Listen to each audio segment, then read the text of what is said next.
My boyfriend gave me a book to read, and it's the most sexist, misogynistic book I've ever seen, and now I'm wondering how a proud feminist could ever think I'd enjoy this.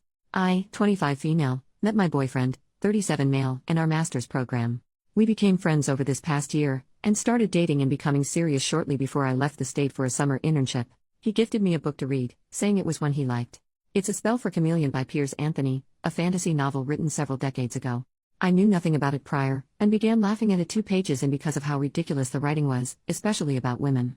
We video chatted after I got through the first chapter, and I tried respectfully explaining my doubts about the book. He made a deal with me, knowing I'm a big Harry Potter fan. He promised to give the Harry Potter series a chance, starting with Philosopher's Stone, if I gave his book a chance and kept reading. This rocked my world, and I had a sudden burst of motivation. I'm on chapter 3, and I cannot stand this book. It is one of the most sexist and misogynistic texts I have ever had to read, and it honestly makes me feel like crap. Not to mention it's just poorly written all around, painfully spoon-feeding obvious symbolism, and excessively throwing in fantasy creatures and concepts that do nothing for the plot. The protagonist is a complete dillhole that I could not care less about, and as a reader, I don't want to follow him or anything in the fantasy world of Xanth. But of course, flat out telling my boyfriend those thoughts about a book he enjoys would be hurtful, and he has every right to have different preferences. I am shocked that he would recommend such a book to me though. He is a respectful and educated man, treating me very well, and identifying as a proud feminist. This recommendation was out of left field. Does he not remember how hurtful the author's writing on women is? Did he read it at a young age, and has since grown? I can't expect him to hold his end of the bargain and read Harry Potter, which is fine, especially if it means not having to put myself through Piers Anthony's poor excuse for writing ever again. I like my boyfriend a lot. How do I respectfully tell him why I cannot invest in this book anymore? It's important to me that he realizes the negative messages being suggested, but I want to do this without insulting his taste or making him feel at fault. Edit to add why the book is horrible. Example 1. I like beautiful girls, he said. And I like smart girls. But I don't trust the combination. I'd settle for an ordinary girl, except she'd get dull after a while. Sometimes I want to talk with someone intelligent, and sometimes I want to, he broke off. Her mind was like that of a child, it wasn't really right to impose such concepts on her.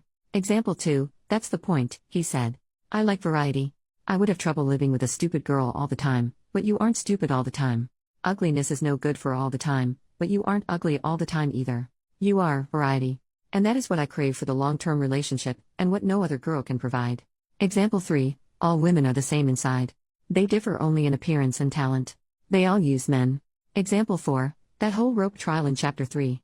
Example 5. Other girls manage to enhance their appearance by cosmetics or padding or specialized spells, but besides Sabrina all other females look somewhat artificial. She was no enemy. This was the PG. 2 example I mentioned. Example 6. There was much more of her he longed to see, and to touch, but that could come only after marriage. She was that sort of girl, and it was part of her appeal.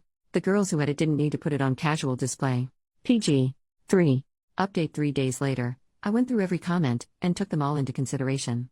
Thank you all for your thoughts. We video chatted the other night, and the topic came up. I started by saying I liked him a lot and really do appreciate how much he's willing to share with me. He caught on to where I was going with this, and started laughing. Then I started laughing.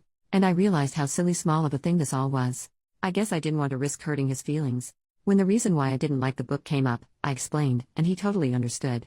It's been at least a decade since he's read the book, and he can see where I would feel uncomfortable.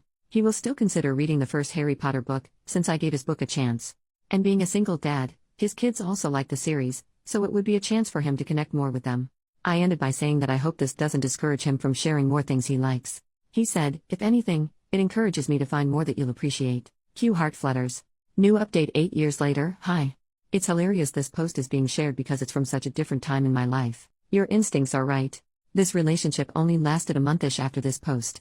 I took an opportunity to live and study abroad for a few months, and it was clear that he didn't want anything that deep, dodged any conversation that required vulnerability, didn't like that I wasn't always 100% perky, etc. I also had a rough breakup before this, and wasn't making the best judgment calls when it came to dating. I could have caught a few more things about him that give similar concerns now as this book recommendation then. So I called it off. Oh my god, then he suddenly wanted to make it work, and kept it up for over a year after the breakup. We weren't even together that long. He would text me as if we never ended, and I would shut it down. He eventually stopped, but I still get occasional notifications on LinkedIn that he viewed my profile. I'm now happily married to someone my age. Not knocking appropriate relationships with age gap, I'm good friends with a couple who are 12 years apart, but I dodged a bullet, folks. Thanks for giving me a good laugh with this flashback.